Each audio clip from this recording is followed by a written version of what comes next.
Good morning बच्चों। आज हम लोग सांख्यिकी में कक्षा 11 के सांख्यिकी में केंद्रीय प्रवृत्ति के मापन के बारे में पढ़ेंगे।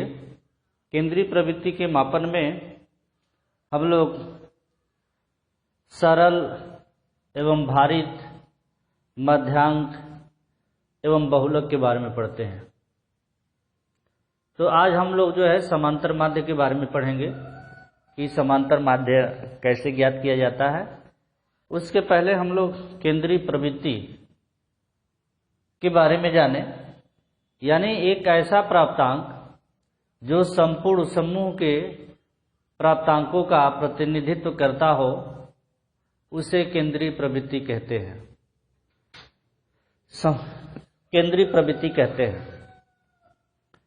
समंकों को आवर्ती वितरण के रूप में प्रस्तुत करने की समंक सरल और बोधगम्य हो जाता है। ऐसे प्रवृत्ति मापों को हम लोग संपूर्ण समूह के रूप में प्रदर्शित करते हैं और उसके आधार पर हम लोग जो है समांतर माध्य ज्ञात करते हैं।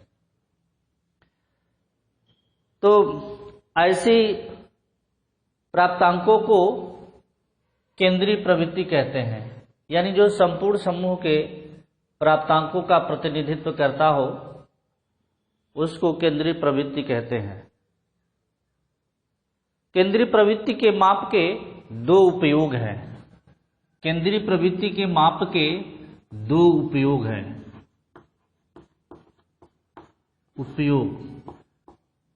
जो पहला उपयोग है वो है, यह समूह की औसत स्थिति को व्यक्त करता है। यह समूह की औसत स्थिति को व्यक्त करता है।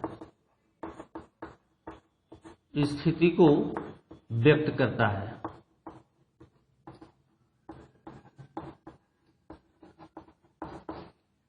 जो दूसरा उपयोग है,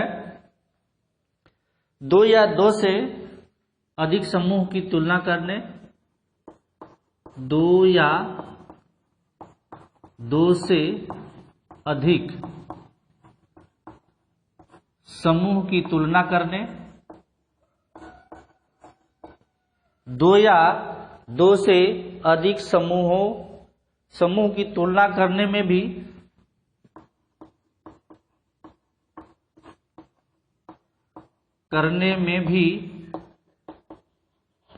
केंद्रीय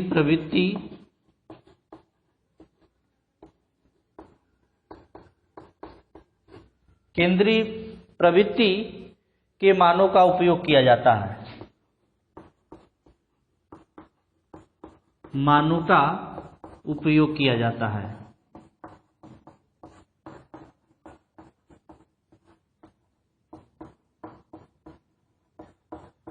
तो ये दो इनके उपयोग हैं, यानी कि केंद्रीय प्रवृत्ति को केंद्रीय प्रवृत्ति के मानों को ज्ञात करने के लिए अनेक विधियां हैं, लेकिन साधारणतः तीन माप वाली विधियों का ही प्रयोग किया जाता है। तीन माप वाली विधियों का ही प्रयोग किया जाता है, जैसे मीन है, मीडियन है और मोड है। मीन, मीडियन और मोड है। मीन का होता है माध्य और मीडियन का होता है मध्यांक। मीन समांतर माध्य, ये होता है मध्यांक, और ये होता है बहुलक। यानी कि यदि देखा जाए तो तीन विधियों की द्वारा ही किसी आवृत्ति वितरण में प्राप्तांकों की केंद्रीय प्रवृत्ति का मापन किया जाता है। किसी आवृत्ति वितरण में प्राप्तांकों का केंद्रीय जो है माध्यांक या केंद्रीय प्रवृत्ति का माप जो किया जाता है उसकी जो 3 विधियां हैं, एक मीन है, एक मीडियन है, एक मोड है। मीन को माध्य कहते हैं, इसको समांतर माध्य भी कहते हैं। मीडियन जो है मध्यांक होता है। मोड जो है बहुलक होता है। बहुलक मतलब अधिकता, माध्यांक मतलब बीच वाली संख्या, यानी बीच में कौन है। समांतर माध्य औसत, समांतर माध्य को औसत भी कहते हैं। तो इस तरीके से ये केंद्रीय प्रवृत्ति के मापन का ये समूह की 3 विधियां हैं। इसके द्वारा जो है केंद्रीय प्रवृत्ति का मापन ज्ञात किया जाता है। अब हम लोग एक एक चीजें देखेंगे। जैसे मध्यमान, इसको मध्यमान भी कहते हैं, मध्यमान या समांतर माध्य।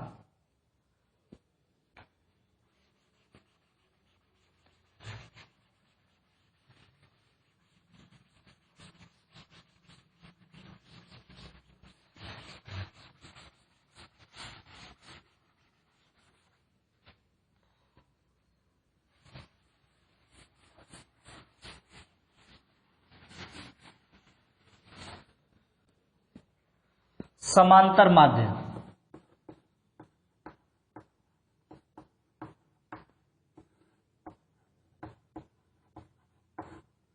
समांतर माध्य के बारे में आप पिछली कक्षाओं में पढ़े होंगे।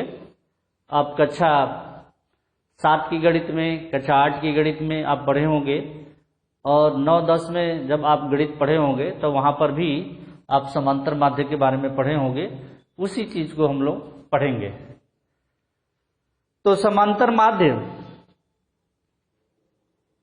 यानी कि समांतर माध्य की परिभाषा है कि किसी आवृत्ति वितरण की स्थिति, किसी आवृत्ति वितरण की स्थिति या औसत या अवस्थिति का माध्य समांतर माध्य कहलाता है।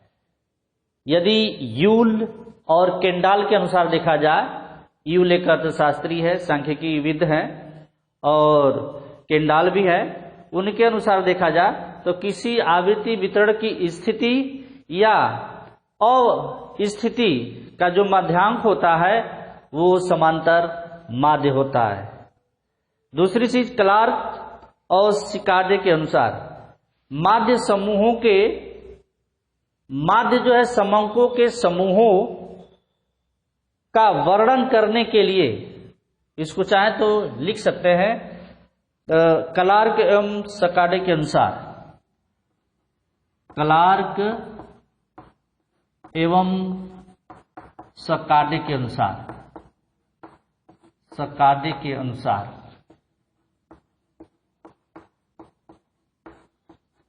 जो समांतर माध्य की परिभाषा है, माध्य समंकों के समूह का,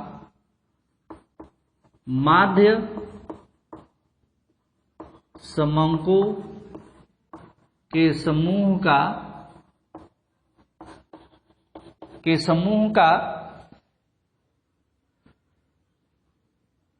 वर्णन करने के लिए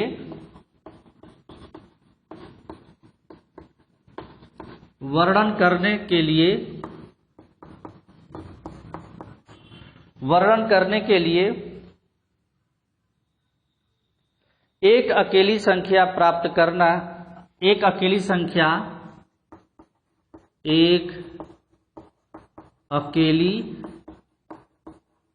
संख्या प्राप्त करने का प्रयास है।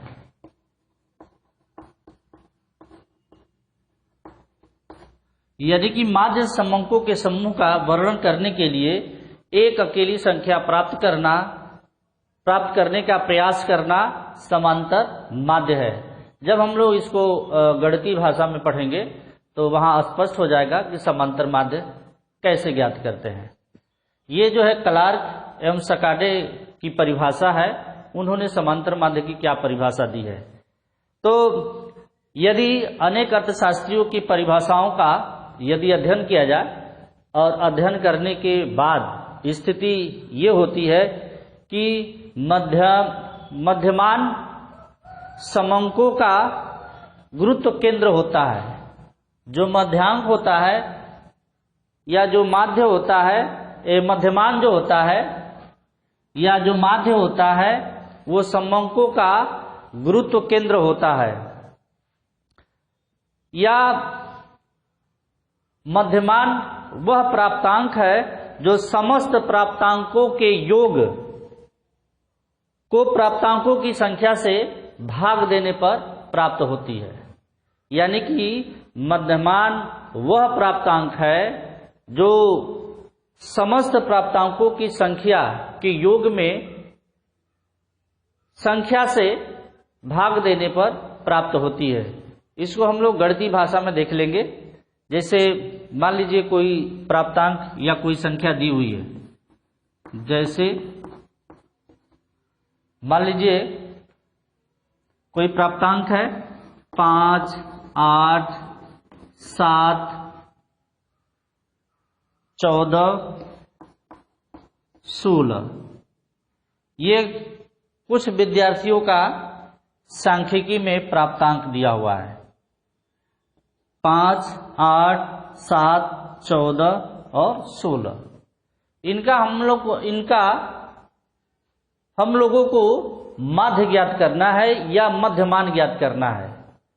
तो सबसे पहले जो छात्रों का जो प्राप्तांक दिया हुआ है इनको जोड़ देंगे और कितनी संख्या है उसका उसमें भाग दे देंगे। जैसे मान लीजिए पहला जो छात्र है इसने 5 अंक पाया है, दूसरा जो छात्र है इसने 8 अंक पाया है, जो तीसरा जो छात्र है 7 अंक पाया है, जो चौथा छात्र है ये 14 अंक पाया है, जो पांचवा छात्र है ये 16 अंक पाया है। तो कुल कितनी संख्या हो गई? 1, 2, 3, 4, 5। ऐसे भी आप काउंटिंग करेंगे तो 1, 2, 3, 4, 5। तो ये 5 संख्या हो गई। ये गणित विषय में या सांख्यिकी विषय में या अर्थशास्त्र विषय में ये विभिन्न विद्यार्थियों के द्वारा ये प्राप्तांक है। अब इसका हम लोग को मध्यमान ज्ञात करना है या माध्य ज्ञात करना है या औसत ज्ञात करना है। तो क्या करते हैं? कुल पदों का योगफल बटे पदों की संख्या। यदि इसका मध्यमान ज्ञात करना है, x बार ज्ञात करना है, तो कुल पदों का योग या कुल प्राप्तांकों का योग, कुल प्राप्तांकों का योग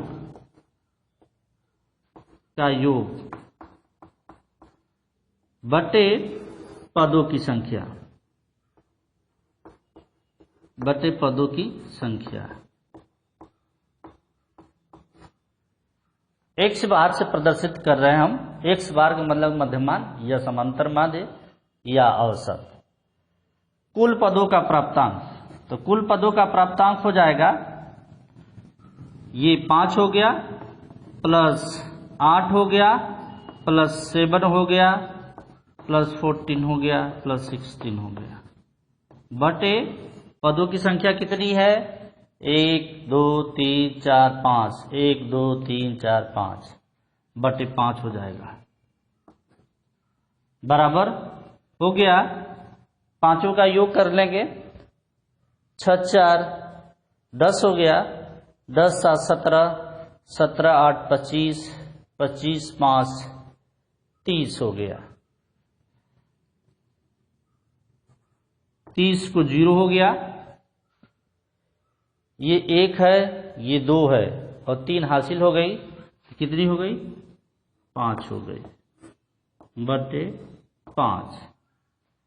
यानी 8, 5, 8, 7, 14 और 16 का जो योग होगा वो 50 होगा और 50 में 5 का भाग दे देंगे तो 5 एकम 5, 10 हो जाएगा।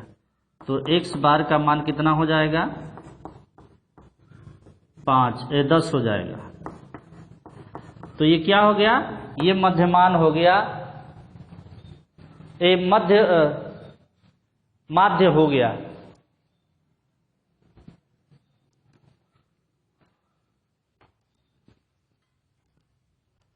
तो ये इसका उत्तर हो गया। अब ऐसे ही कुछ और सवाल जानेंगे कि कैसे जो है समांतर माध्य ज्ञात किया जाता है।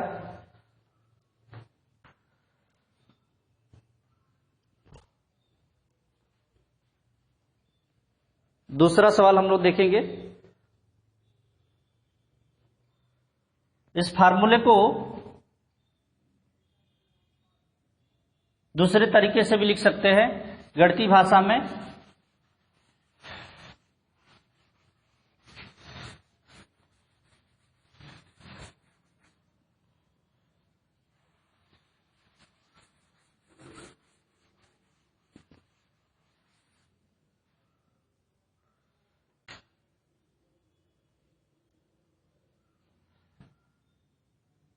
x बार बराबर सिग्मा x बटे n, ये फार्मूला है। सिर्फ जब प्राप्तांक दिया हुआ है या कोई पद जब दिया हुआ है तो उस स्थिति में समांतर माध्य ज्ञात करने का जो फार्मूला है x बार बराबर सिग्मा x बटे n। जो सिग्मा होता है ये योग को प्रदर्शित करता है। x जो है ये पदों की संख्या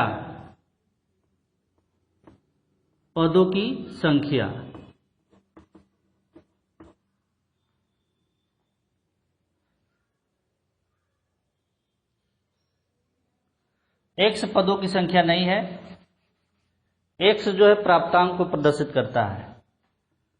x जो है प्राप्तांक को प्रदर्शित करता है। तो सिग्मा x क्या हो जाएगा? सिग्मा x किसको प्रदर्शित करेगा?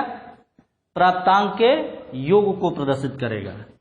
तो ये हो जाएगा प्राप्तांक का योग। n क्या प्रदर्शित करता है? ये पदों की संख्या को प्रदर्शित करता है, पदों की संख्या को प्रदर्शित करता है, ये नंबर को प्रदर्शित करता है। तो सिर्फ प्राप्तांक दिया हो और पद दिया हो तो उस स्थिति में समांतर माध्य ज्ञात करने का जो फार्मूला है सिग्मा x बटे n है। जैसे आवृत्ति दिया होगा तो उस केस में फार्मूला दूसरा हो जाएगा, सिग्मा fx हो जाएगा, जो हम नेक्स्ट वीडियो में बताएंगे। अब इससे संबंधित एक और सवाल हम लोग एक सवाल के बारे में पढ़ेंगे और जानेंगे कि ऐसे सवाल को कैसे हल किया जाता है।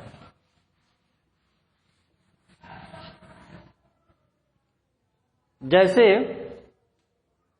15 छात्रों का प्राप्तांक दिया है और छात्रों का मध्यमान प्राप्तांक ज्ञात करना है। ये 15 छात्रों का प्राप्तांक दिया हुआ है। प्राप्तांक बराबर 30, 32, 28। 30, 32, 28, 35, 33, 34। 35, 33, 34 और 26, 29, 25। 26, 29, 25। 39, 37, 36। 39, 36, 37,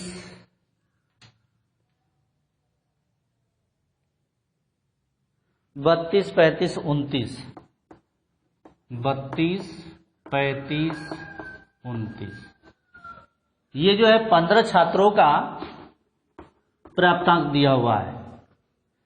पहले छात्र का जो प्राप्तांक है 30 है, दूसरे का 32 है, तीसरे का 28 है, चौथे का 35 है, इसके बाद 33 है, 34 है, 26, 29, 25, 39, 36, 37, 32, 35, 29। यानी ये 15 छात्रों का प्राप्तांक दिया हुआ है और इसके आधार पर छात्रों का जो है मध्यमान प्राप्तांक ज्ञात करना है। मध्यमान प्राप्तांक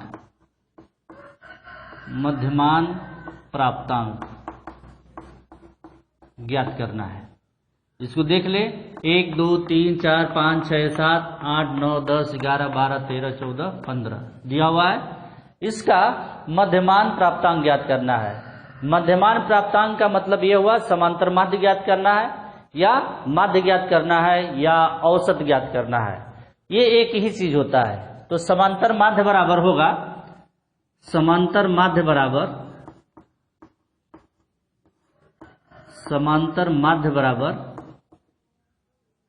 कुल पदों का योगफल या कुल प्राप्तांकों का योगफल, कुल प्राप्तांकों का योगफल बटे पदों की संख्या, पदों की संख्या। इसको x बार लिख सकते हैं, सिग्मा x बटे n लिख सकते हैं। कुल प्राप्तांकों का योगफल या कुल पदों का योगफल लिख सकते हैं। यहाँ पे कुल प्राप्तांक की जगह पे कुल पदों का योगफल, यानी ये सारे पद दिए हुए हैं। ये विद्यार्थी और ये 15 जो छात्र हैं उनके प्राप्तांक दिए हुए हैं और उनका हमको मध्यमान ज्ञात करना है, औसत माध्य ज्ञात करना है, समांतर माध्य ज्ञात करना है। ये तीनों एक ही चीज होता है। तो x बार बराबर होगा सिग्मा x बटे n। यहाँ पे कुल पदों का योगफल भी लिख सकते हैं या कुल प्राप्तांकों का योगफल लिख सकते हैं। अब क्या करेंगे, सबको जोड़ देंगे तो हो जाएगा ये 30 हो जाएगा प्लस 32 हो जाएगा प्लस 28 हो जाएगा प्लस 35 हो जाएगा प्लस 33 हो जाएगा plus 34 plus 26 plus 29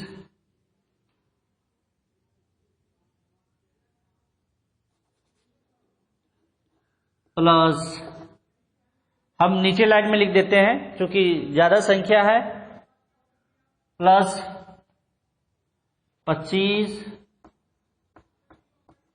plus 39 plus 36 plus 37 plus 32 plus 29। ये चूंकि इधर जगह नहीं है इसलिए मैंने नीचे रख दिया,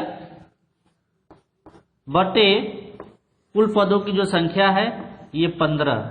ये जब आप जो है लिखेंगे तो एक ही लाइन में लिखेंगे, इसको और इसको यहां पे एक ही लाइन में आप लिखेंगे बराबर। अब इसको जोड़ देंगे तो हो जाएगा 9 2 11, 11 7 18, 18 6 24 और 24 और 9 33 हो जाएगा, 33 5 38, 38 और 9 47, 47 6 53, 53 4 57, 3 60 65, 65 और 8 हो जाएगा 73, 74 75, 75 को 5 हो जाएगा। पुनः इसको जोड़ लेते हैं, 8 2 10, 5 15, 15 3 18, 18 4 22, 22 4 26, 26 और 9 35, 40 49 50 55, 55 और 7 हो जाएगा 62, 63 64, 64 और